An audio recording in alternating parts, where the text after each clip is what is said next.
Hello, good evening everyone. मैं lucky Bhardwaj, आपका स्वागत है आपके अपने प्यारे से YouTube channel genuine defence academy पर। आज देखो, ये हम बात करने वाले हैं कट ऑफ एनालिसिस के ऊपर कि एक्स ग्रुप की कट ऑफ कितनी रहेगी, वाई ग्रुप की कट ऑफ कितनी रहेगी और पेपर आपका कैसा रहा है। पिछले बार से कंपैरिजन करेंगे, लेकिन हम पिछली बार की कंपैरिजन में कट ऑफ डिसाइड नहीं करेंगे, ठीक है। अब की बार कट ऑफ डिसाइड करने के फैक्टर्स काफ़ी हैं, उन सब के ऊपर मैं बात करूँगा। देखो, मैं कुछ फैक्टर्स को टारगेट करूँगा, तो उसको ज़रा पर्सनली मत लेना, ये बात मैं पहले ही क्लियर कर दे रहा हूँ। और ये बहुत बड़ा फैक्टर है, ये फैक्टर आपको कोई बताने वाला नहीं है, लेकिन ये मैंने खुद फील किया है फैक्टर, क्योंकि आज मेरे पास 70 में से 70 क्वेश्चन मेरे सामने आए थे। मेरे पास आज 70 में से 70 क्वेश्चन आए थे, तो मैंने एग्ज़ाम की डिफ़िकल्टी लेवल पता कर ली कि भाई आपका एग्ज़ाम किस लेवल का रहा है। और मैंने पिछली बार का एग्ज़ाम तो दिया ही था, तो मुझे जब पिछली बार के एग्ज़ाम की डिफ़िकल्टी पता है और अब की बार के एग्ज़ाम की मुझे डिफ़िकल्टी पता पड़ गई, तो मैं ये अब डिसाइड कर सकता हूँ कि यार आपकी कट ऑफ क्या रह सकती है, आपकी कट ऑफ क्या रह सकती है। ये तो चलो कुछ और चीज़ हो गई। तो आपकी जो कट ऑफ क्या रह सकती है, इसके ऊपर आज बातचीत करने वाले हैं। पहले मैं एक्स की कट ऑफ बताने से पहले और वाई की कट ऑफ बताने से पहले कुछ चीज़ें आपको यहाँ पे क्लियर कर देना चाहता हूँ, ठीक है। कुछ चीज़ें यहाँ पे क्लियर कर देना चाहता हूँ आपको। पहली चीज़, पिछली बार देखो, पिछली बार जो इंग्लिश का लेवल था और जो अब की बार इंग्लिश का है लेवल, वो सेम रहा है, ठीक है। इंग्लिश सेक्शन के ऊपर पहले बात कर लेते हैं, रागा के ऊपर भी बात करी जाएगी।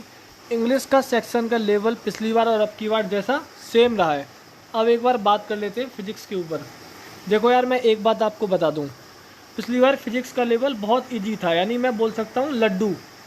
हुआ क्या था, देखो पिछली बार कंपटीशन पता है कैसे बढ़ा। देखो मैं आपको बताऊँ, पिछली बार जो बच्चा बिल्कुल लद्दड़ है और जिसने बिल्कुल हार्ड वर्क किया हुआ है, उसके मार्क्स लगभग सेम आए, ज़्यादा वेरी नहीं किए मार्क्स। अब आप कहोगे भाई आप ये कैसे बोल रहे हो कि ये ऐसा क्या हुआ। देखो, जब कॉमन क्वेश्चन आते हैं ना, मान लो कॉमन क्वेश्चन आया और इजी क्वेश्चन आया, तो उसको क्या होगा कि लो रैंक वाला भी करेगा, उसे हाई रैंक वाला भी करेगा। तो होगा क्या कि जो बच्चा मेहनत करने वाला है ना, उसका लॉस होगा उसमें। पेपर अगर इजी आ रहा है ना, पेपर इजी आ रहा है, तो उसमें जो मेहनत करने वाला स्टूडेंट है, हार्डवर्क करने वाला स्टूडेंट है, जिसकी तैयारी बिल्कुल टॉप लेवल की, यानी एग्ज़ाम का लेवल मॉडरेट टू अगर हाई आता है, मॉडरेट टू हाई आता है, तो उसमें उसका लॉस होगा अच्छे स्टूडेंट का। क्यों? देखो, आप सिंपल सी बात है, इजी क्वेश्चन आप भी करोगे, वो भी करेगा।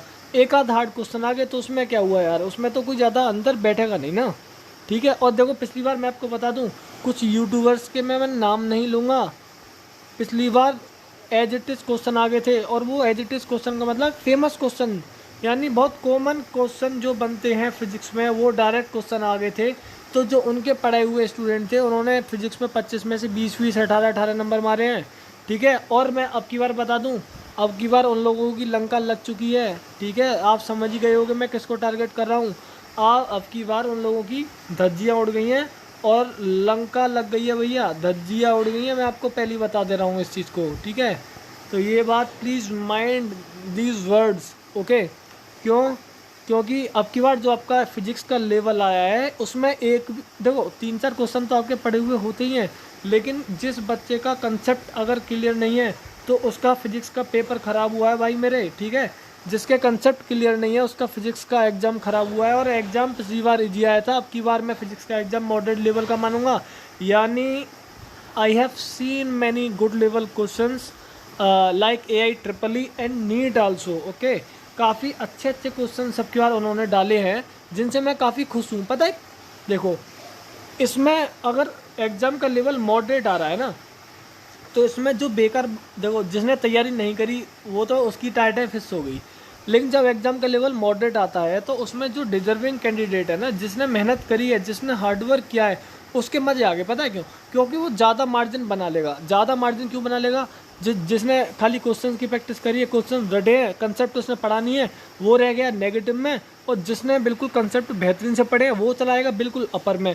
तो डिफरेंस बहुत आ जाएगा। और पिछली बार इसका उल्टा हुआ था कि इजी क्वेश्चन आ गया, तो मीडियम बच्चा भी कर रहा है, लोअर वाला भी कर रहा है, हायर वाला भी कर रहा है, तो डिफरेंस नहीं रखा। तो यार ये डिफरेंस मैं आपको बता रहा हूँ, कोई आपको बताएगा नहीं ये, लेकिन मेरा पर्सनल एक्सपीरियंस है कि ये डिफरेंस अब की बार बहुत कुछ चीज़ें बदल देगा। और देखो मैं आपको बताऊँ, मुझे यार मैथ में आपके जो फेवरेट हैं, एक चैनल है मैं चलो बता ही देता हूँ आपको। चाचा जिन्हें आप कहते हैं चाचा, पिछली बार उनके कराए हुए क्वेश्चंस आ गए थे, ठीक है, जैसा कि मुझे अपने मेरे दोस्तों ने बताया, ठीक है। अच्छी बात है यार, आ गए, अच्छी बात है आ गए।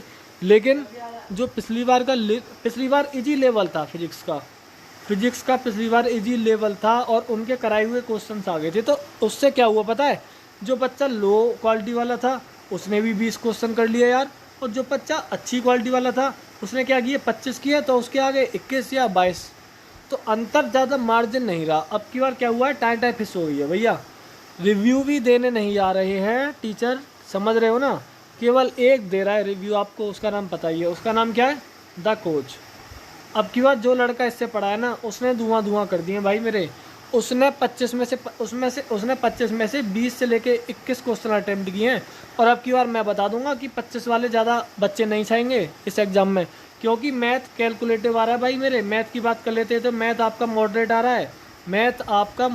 रहा है, और जिसने फिजिक्स मनीष बंसल सर से पढ़ी है ओम डिफेंस एकेडमी से, केवल फिजिक्स को वही हैंडल कर पा रहा है। मैं आपको पहले ही बता दूं, अदर यूट्यूबर्स के क्वेश्चन अब की बार पहले की तरह नहीं फंसे हैं, और ना ही एग्ज़ाम पिछली बार की जगह की तरह इजी आया है। मैं आपको पहले ही ये बात बता के चला हूँ कि अब की बार का लेवल मॉडरेट आएगा। मैंने आपको लेवल बता दिया था एग्ज़ाम स्टार्ट होने से पहले ही कि अब की बार आपका एग्ज़ाम का लेवल पिछली बार की तरह नहीं आएगा। और देखो, मैंने आपको एक चीज़ और बताई थी कि आप मॉक टेस्ट में ये सोच रहे होगे कि मैं 65 क्वेश्चन अटेम्प्ट करूँ और अब की बार कट ऑफ जाएगी 45-50, ऐसी कट ऑफ जाएगी अब की बार। तो मैंने आपको क्या बोला था, this mindset needs to be change, okay. क्यों बोला था, क्योंकि मुझे पता थी कि अब की बार का पेपर मॉडरेट आएगा। तुम अटेम्प्ट करोगे 65, लेकिन कट ऑफ जाएगी डाउन। अब हम जरा मैथ के ऊपर बात कर रहे थे, तो मैथ के ऊपर क्या हुआ है कि कराए हुए क्वेश्चंस नहीं आए। क्या होगा, ज़्यादा क्राउड उन्हीं सर के पास था, मुझे पता है, ठीक है, देखता रहता हूँ मैं। तो वो बच्चे तो कट गए कंपटीशन से भाई मेरे, ठीक है, वो बच्चे कट गए कंपटीशन से। अब बचे द कोच के हीरो, उन्हीं के आएंगे भाई मेरे 20-18, 20-18, 21-22, 25 भी आएंगे कईयों के। तो मैं आपको ये बता के चल रहा हूँ कि अब की बार उसी बच्चे का सिलेक्शन होगा जिसने सही में मेहनत करी है, जो डिजर्विंग कैंडिडेट है। मतलब देखो, मैं किसी की बुराई नहीं कर रहा यार, उनकी पिछली बार पढ़ाई हुए क्वेश्चन आ गए, बहुत अच्छी बात है, लेकिन उनका अब की बार लेवल एग्जाम को टच नहीं किया कराने का। यार सभी देखो, टीचर कोई भी बुरा नहीं होता, मैं किसी को टारगेट करने वाली बात नहीं कर रहा, लेकिन मैं एक फैक्टर बता रहा हूँ। मतलब जैसे मेरे से काफ़ी स्टूडेंट की क्वेरी आती थी कि भाई उनके कराए हुए क्वेश्चन आ जाते हैं। मेरा कहने का मतलब बस केवल इतना है, अब की बार नहीं आए भाई, अब की बार नहीं आए तो टाटा फिक्स होगी अब की बार बच्चों की जो भी पढ़े हैं। तो मैंने बता दिया कि भैया मैथ का लेवल मॉडरेट है, math moderate, physics moderate, English से इजी, मैथ से मॉडरेट, और फिजिक्स भी मॉडरेट आपकी आई है। तो मैंने अब एग्ज़ाम डिफ़िकल्टी के ऊपर बात कर ली। और पिछली बार मैं आपकी एग्ज़ाम की बात करूं, जो पिछली बार नवंबर वाला इंटेक था, उसमें इंग्लिश, फिजिक्स और मैथ आपकी इजी आई है। जो कि यार कट ऑफ सुनने से पहले आपको ये जानना बेहद ज़रूरी है कि क्या फैक्टर्स इसमें होने वाले हैं। अब ज़रा एक बार रागा के ऊपर भी निगाह डाल लेते हैं। हालांकि मैं वाई ग्रुप का स्टूडेंट नहीं हूँ, लेकिन मैंने रागा पिछली बार अटेम्प्ट किया था, तो भैया मुझे हार्ड लगा था, और कई बच्चों की भी यही थी कि भैया हार्ड आया है। ठीक है, कोई बात नहीं। अब की बार जो रागा का लेवल मेरे सामने आ रहा है, वो आ रहा है AG टू मॉडरेट, तो भैया अब की बार कट ऑफ का सिनेरियो बिल्कुल चेंज मिलेगा आपको। उसके बाद अब ज़रा बात कर लेते हैं सेक्शनल कट ऑफ क्या रहने वाली है आपकी। अब मैं बताऊं, there should be a chance, और चांस नहीं 99% चांसेस है कि आपकी सेक्शनल कट ऑफ चेंज होगी। अब आपकी मैं सेक्शनल कट ऑफ के ऊपर बात कर लेता हूँ कि आपकी जो सेक्शनल कट ऑफ रहेगी, इंग्लिश के लिए आपकी सेक्शनल कट ऑफ रहेगी 10, फिजिक्स के लिए आपकी सेक्शनल कट ऑफ रहेगी 9, मैथ के लिए जो आपकी सेक्शनल कट ऑफ रहेगी वो 9 रहेगी। अब की बार एग्ज़ाम इजी नहीं आया है स्टूडेंट्स, अब की बार एग्ज़ाम आया है थोड़ा मॉडरेट लेवल का, तो इसलिए सेक्शनल कट ऑफ भी 9 हो जाएगी फिजिक्स और मैथ की। और इंग्लिश का एग्ज़ाम इजी आया है, इसकी कट ऑफ जाएगी 10। जब रिजल्ट आए एक बार जब और बात कर लेना कि सेक्शनल कट ऑफ जो आपने बताई थी वही आई। ठीक है, अब कट ऑफ पे बात कर लेते हैं। काफ़ी देखो चर्चा भी होगी, मैंने सिनेरियो आपको बता दिया, हर एग्ज़ाम की डिफ़िकल्टी आपको मैंने बता दी। एक्स ग्रुप की कट ऑफ के ऊपर एक बार बात कर लेते हैं। भैया एक्स ग्रुप की कट ऑफ मेरे हिसाब से जाने वाली है, मेरे हिसाब से एक्स ग्रुप की कट ऑफ जो जाएगी वो मेरे हिसाब से जाने वाली है 36 टू 38 के बीच में कट ऑफ रहेगी आपकी। ठीक है। एक्स ग्रुप की कट ऑफ 36 से लेकर क्या बताई मैंने 38, एक्स ग्रुप की कट ऑफ 36 से लेकर 38 इन दोनों के बीच में रहेगी या इतनी रहेगी। एक्स ग्रुप की कट ऑफ ध्यान में रख लेना 36 से 38, 36 से 38। और देखो थोड़ा बहुत अपर डाउन हो सकता है लेकिन इसमें कोई भी ड्रास्टिक चेंज नहीं आएगा, आई ब्लडी श्योर। ओके, इसमें कोई भी ऐसा चेंजमेंट नहीं आएगा कि भैया 5-6 नंबर एक्स्ट्रा बढ़ गई जैसे पिछली बार हुआ था। अब वाई ग्रुप की एक बार बात कर लेते हैं। वाई ग्रुप का मैंने रागा का देखो मैं सेक्शनल कट ऑफ नहीं बता सकता क्योंकि मैं वाई ग्रुप का स्टूडेंट नहीं हूँ, लेकिन मेरे हिसाब से 14 या 15 वही जो जाती है रागा की वही जाएगी सेक्शनल कट ऑफ। अब वाई ग्रुप की बात कर लेते हैं। वाई ग्रुप की कट ऑफ मेरे हिसाब से 34 से लेकर 36 के बीच जाने वाली है आपकी भैया। 34 से लेकर 36 के बीच अगर आप वाई ग्रुप में स्कोर कर रहे हो तो अपनी आप फेज़ 2 की तैयारी स्टार्ट कर सकते हो। मेरे हिसाब से वाई ग्रुप में आप अगर 34 से लेकर 36 के बीच में मार्क्स प्राप्त कर रहे हो तो आप अपनी फेज़ 2 की तैयारी अभी से स्टार्ट कर दें।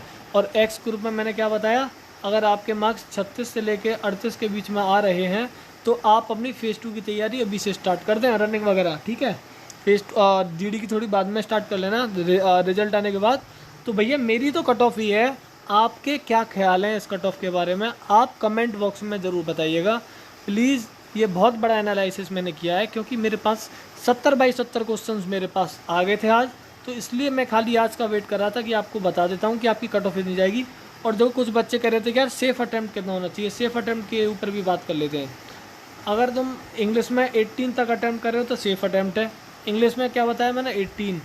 फिजिक्स में आप अगर 18 to 20 तक अटैम्प्ट करें तो गुड अटैम्प्ट है भाई मेरे, ये गुड अटैम्प्ट है, बिल्कुल गुड अटैम्प्ट जो बता रहा हूँ। टॉप क्लास का जो बंदा है, टॉप क्लास का बंदा मैं बता रहा हूँ 18 से लेकर 20 तक अटैम्प्ट कर देगा। मैथ में भी वही 18 से लेकर 20 तक गुड अटैम्प्ट है। मैथ में 18 से लेकर 20 अटैम्प्ट, फिजिक्स में 18 से लेकर 20 तक गुड अटैम्प्ट है, और जो मैंने अपना इंग्लिश का बताया वो 18 है। तो ये गुड अटैम्प्ट में आपका काउंट किया जाएगा। मेरा दोस्त है वो अटैम्प्ट करके आया 60 नंबर, और मैं आपको पहले ही बता दूं कि उसका आराम से एग्ज़ाम क्लियर हो जाएगा, लेकिन अभी नाम नहीं लूँगा मैं। ठीक है, तो मेरे हिसाब से भैया आपकी मैं तो कट ऑफ फिर से रिवाइज़ कर देता हूँ। एक्स की 34 से लेकर 36 का 34 से लेकर 36 ये वाई की है, ये वाई की है, सॉरी वाई की। और एक्स, एक मिनट, हाँ, और एक्स की कट ऑफ 36 से लेकर 38 जाने वाली है आपकी। तुम खुद देख लेना भैया, मैं नहीं बोल रहा, रिजल्ट आपको बता देगा। ठीक है, तो ये मेरा देखो पर्सनल व्यू है, आपका जो व्यू है आप मुझे कमेंट बॉक्स में ज़रूर बताइएगा। और जो भी लड़के एग्ज़ाम देने जा रहे हैं या जिनका भी एग्ज़ाम कंप्लीट हो चुका है उनसे बोलिएगा, आप अगर इतनी कैटेगरी के अंदर आ रहे हो तो आप अपनी फेज़ 2 की तैयारी स्टार्ट कर सकते हो, आप अपनी फेज़ 2 की तैयारी स्टार्ट कर सकते हो।